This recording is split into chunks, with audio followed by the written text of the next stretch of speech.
have my manager active area able for me.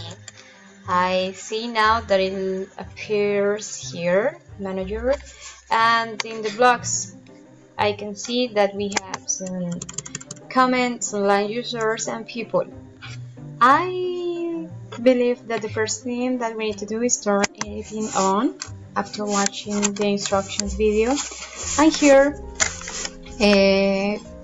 I can have the navigation. For example, if I want to move it, I just need to click on the cross and I can change how it looks. Another important thing that I have especially is, for example, here in tools, if I want to hide online users, I just need to make a decision about what I want to be shown or not. Now there is nobody, but not because nobody is online, but because I hide them. Now I want them to show it again, and the activities that we have. I would like to add a chat. I don't know if it is possible. Let's see.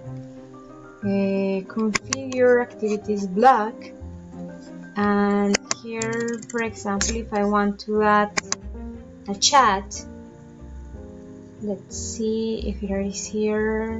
No, it is not.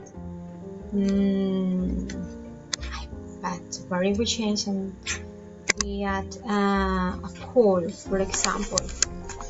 There are plenty of options that you have to be very focused about what you want to add or what you want to do with your students. The checklist and the learning plans that I have, the block menu, and polls. I'm starting to like this kind of activities because it's really interesting.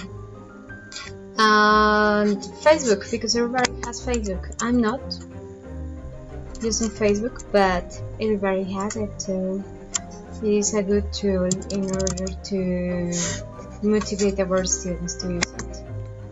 Turn editing off at the end, because otherwise you're going to be changing everything all the time, and you need to be very clear about what you want to do and how are you doing it. Finally, let's see, here again we have part of the instructions. I have already seen the video, and the support forum where I can find solutions for my questions. Thank you.